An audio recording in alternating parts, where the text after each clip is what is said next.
ലൈവിൽ അക്ബറിനെ കൺഫഷൻ റൂമിലേക്ക് വിളിപ്പിച്ചിരുന്നു. അക്ബർ ആ സമയത്ത് ചില ഞെട്ടിക്കുന്ന സത്യങ്ങൾ തുറന്നു പറഞ്ഞു. ബിഗ് ബോസ് അക്ബറിനെ ഒന്ന് സമാധാനിപ്പിക്കാനും ഒന്ന് മോട്ടിവേറ്റ് ചെയ്യാനൊക്കെ ആയിട്ടാണ് അക്ബറിനെ വിളിച്ചത്. അക്ബറിനെ മാത്രമല്ല, അവിടെയുള്ള പല മത്സരാർത്ഥികളെയും പല സമയങ്ങളിലായിട്ട് കൺഫഷൻ റൂമിലേക്ക് വിളിച്ച് മോട്ടിവേറ്റ് ചെയ്യാറുണ്ട്. കാരണം ഫിനാലെ വീക്ക് എത്താറായല്ലോ. അപ്പോൾ അക്ബറിനോട് മനസ്സ് തോന്നുന്നു സംസാരിക്കാൻ പറഞ്ഞു. അക്ബറിനോട് വിശേഷം ചോദിച്ചു. അപ്പോഴാണ് അക്ബർ ഒരു കാര്യം പറഞ്ഞത്. എനിക്ക് നല്ല ഭയമുണ്ട് ബിഗ് ബോസ്. കാരണം ഞാൻ പുറത്തിറങ്ങിക്കഴിഞ്ഞാൽ എന്നെ ആളുകൾ എങ്ങനെ സ്വീകരിക്കും, എങ്ങനെയാണ് ഞാനൊരു നെഗറ്റീവ് കഥാപാത്രമായി പോകുമോ? ഞാനൊരു പാട്ട് പാടി ജീവിക്കുന്ന ഒരാളാണ്.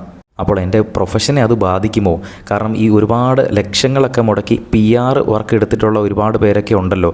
അപ്പോൾ ആ PR എന്നെ കരിവാരി തേക്കുമോ എന്നറിയത്തില്ല. കാരണം ഇവിടെയുള്ള എല്ലാ മത്സരാർത്ഥികളുമായിട്ട് എനിക്ക് സംസാരിക്കേണ്ടി വന്നിട്ടുണ്ട്, എതിർക്കേണ്ടി വന്നിട്ടുണ്ട്, ഗെയിം കളിക്കേണ്ടി വന്നിട്ടുണ്ട്, വഴക്കുണ്ടാക്കേണ്ടി വന്നിട്ടുണ്ട്. അപ്പോൾ അങ്ങനെയെല്ലാം ചെയ്യുമ്പോൾ അവരുടെ PR എന്നെ കരിവാരി തേക്കാനായിട്ട്, എന്നെ മോശമായക്കാരനായിട്ട് ചിത്രീകരിക്കുന്നുണ്ടോ എന്നൊക്കെ എനിക്ക് നല്ല പേടിയുണ്ട്.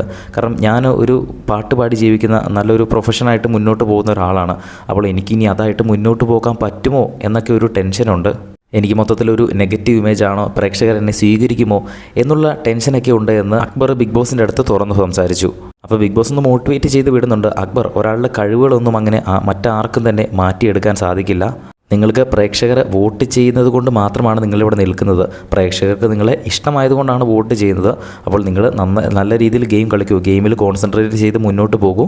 ഫിനാലെ വീക്ക് എത്താറായില്ലേ, നല്ലപോലെ ഇരിക്കൂ എന്ന് പറഞ്ഞ് അക്ബറിനെ ഒന്ന് മോട്ടിവേറ്റ് ചെയ്ത് വിടുന്നുണ്ട്. എന്തായാലും PR നല്ല ഭയമുണ്ട് എന്നാണ് അക്ബർ തുറന്നു പറഞ്ഞിരിക്കുന്നത്. പുറത്തിറങ്ങിയ ആര്യനും ഈ ഒരു കാര്യം പറഞ്ഞിരുന്നു.